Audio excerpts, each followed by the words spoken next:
friends, welcome back in the YouTube channel English EdTech. Dear friends, today we will learn a masterpiece of spiritual expression about hope and its impacts on the mind, written by Emily Dickinson. And the name of the poem is Hope is the Thing with Feathers. Let's know some important facts of the poetess. Emily Dickinson is one of America's greatest and most original poets of all time. Her full name was Emily Elizabeth Dickinson.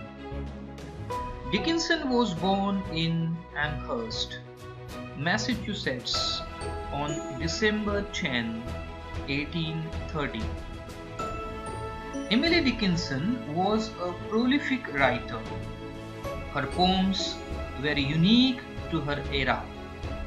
Her poems contained short lines, typically lacked titles, and often used slant rhyme as well as unconventional capitalization and punctuation. Many of her poems deal with themes of death and immortality. She was not publicly recognized during her lifetime.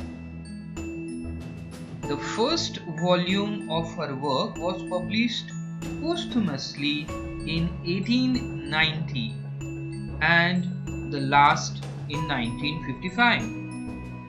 She died in Amherst, Massachusetts on May 15, 1886 at the age of 55. These are some of her most popular poems. Please read out the titles of those poems.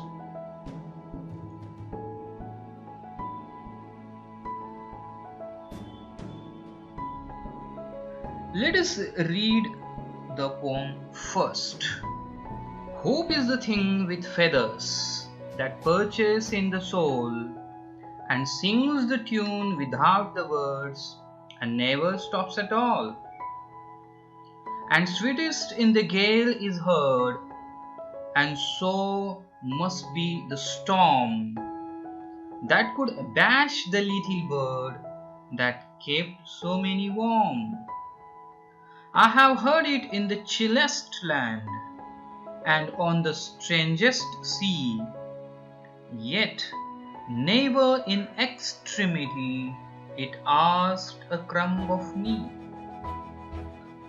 Look at the new words or important words of the poem.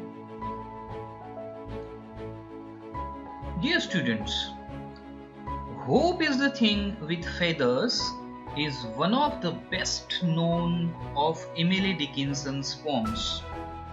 This poem is a kind of hymn of praise written to honor the human capacity for hope. Using extended metaphor, the poem portrays hope as a bird that lives within the human soul.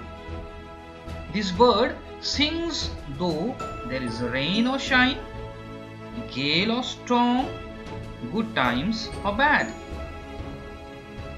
Let's understand each stanza.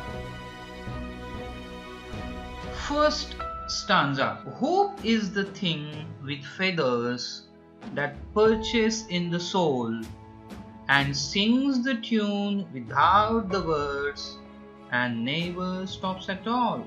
Hope is the thing with feathers. The poem begins by establishing its key metaphor that hope is a bird, a feathered bird.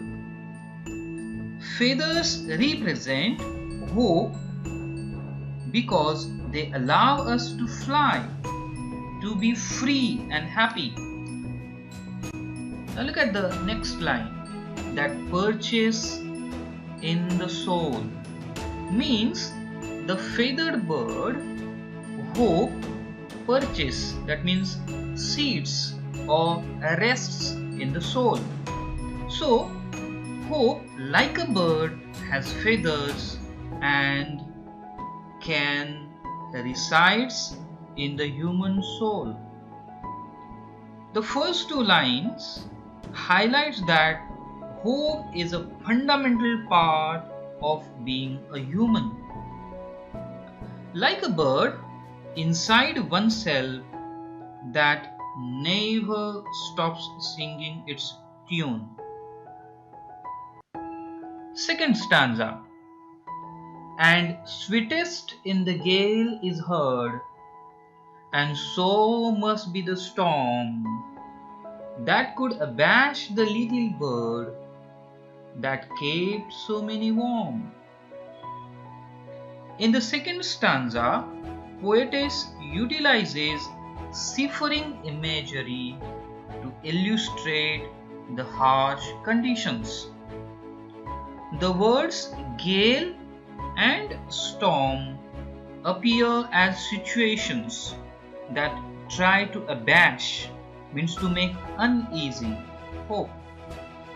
But the little bird is far stronger than it appears. It will continue its song though there are trouble and thunderstorms. Hope remains constant. It is capable of providing each of us with warmth, comfort, and much needed reassurance. Third stanza. I have heard it in the chillest land and on the strangest sea, yet never in extremity it asked a crumb of me. I have heard it in the chillest land and on the strangest sea.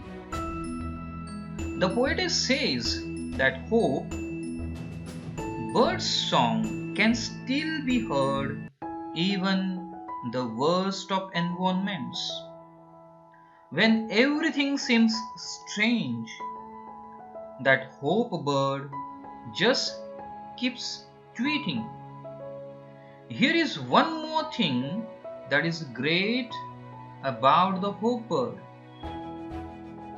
Even things are at their worst, it never asks anything in return.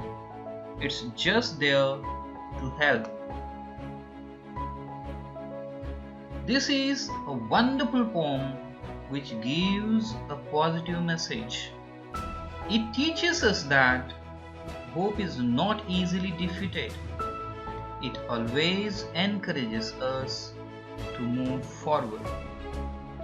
Dear students, here is a mind map of Key's method which will provide you important features of the poem. Here is one more mind map of the appreciation of this poem.